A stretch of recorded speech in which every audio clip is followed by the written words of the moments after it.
इसका तात्विक अर्थ ये होता है कि यदि आपको सोना है तो सो, कोई समस्या नहीं है, लेकिन संसार की गोद में मत सोना। यदि आपको सोना है तो भगवान की गोद में आकर के सो, क्योंकि संसार में यदि आप सो गए तो वहां जगाने वाला कोई नहीं मिलेगा।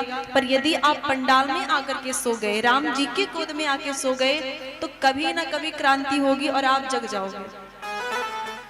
कभी ना कभी जरूर क्रांति होगी और आप जग जाओगे, चमत्कार हो जाएगा। पर दुनिया में मत सोना। इसीलिए हम कहते हैं यहाँ आओ, यहाँ सो जाओ, कोई बात नहीं। अच्छा, आपने भागवत जी में एक कथा सुनी होगी, लगभग सबने सुनी होगी। एक पंडित जी होते हैं आत्मदेव, उनको सन्यासी फल देते हैं कि फल ले जाकर के जो है धुंधली को दो, और फल यदि वो ग्रहण करे तो आपके भाग्य में बेटा है तो नहीं, पर ये फल यदि वो ग्रहण करे तो यदि भगवान की कृपा होगी तो आपको बेटा प्राप्त होगा।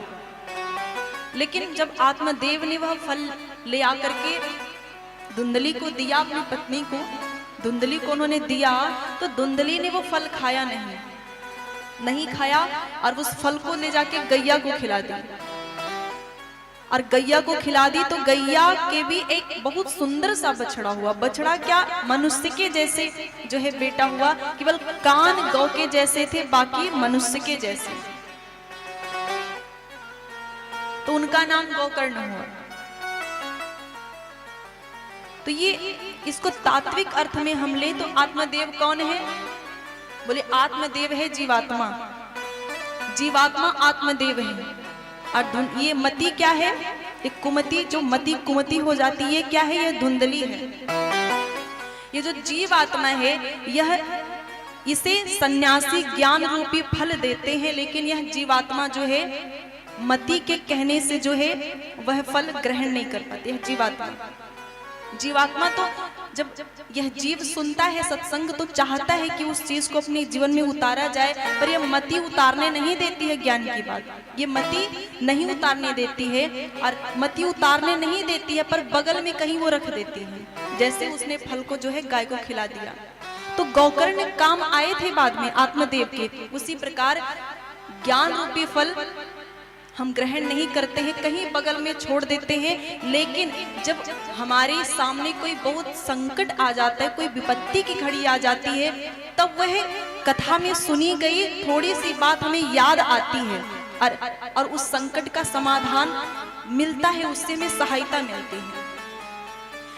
ये कहने का मेरा एक ही अर्थ है, सब कहने का एक ही अर्थ है कि आप यदि कथा आप आते हो सुनने और आपको कथा नहीं समझ आती है, फिर भी आप कथा में आओ, और कथा यदि आप सुनते हो, सुन करके उसी जीवन में नहीं लागू कर पाते हो, जीवन में नहीं उतार पाते हो, तब भी कथा सुनो। क्यों? क्योंकि जो आप कथा में सुनोगे, हो सकता है कुछ चीजें आपके अकाउंट में जमा हो जाए।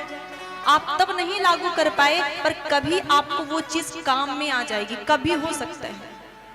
यहाँ से कुछ बताया गया है, वो हो सकता है कभी आपको याद आ जाए अचानक, अरे कथा में हमने ये चीज सुना था कि ऐसे करना चाहिए, ऐसे नहीं, ये चीज ऐसे होता है कभी। इसलिए कथा में आपका मन लगे तो भी कथा में आओ, कथा में आपका मन नहीं लगे तो भी कथा में आओ। यदि कथा जीवन में नहीं उतर पा रही है, केवल कान से, इस कान से सुनते हैं, इसे निकाल देते हैं, तब भी कथा सुनो। कथा आप हर हाल में सुनो, क्योंकि यह व्यर्थ जाने वाला नहीं है किसी भी तरह। जिस प्रकार बच्चा के कहता है, माँ कहती है कि तुम ये चीज सीख लो, तो बच्चा कहता है ये काम थोड़ी ना आएगा। ये कोई कला सीखने को कहती है माँ, तो बच्चा कहता है यह कला हमारे काम नहीं आएगी, फिर भी माँ कहती है अरे सीख लो, हो सकता है कभी काम आ जाए। ये कला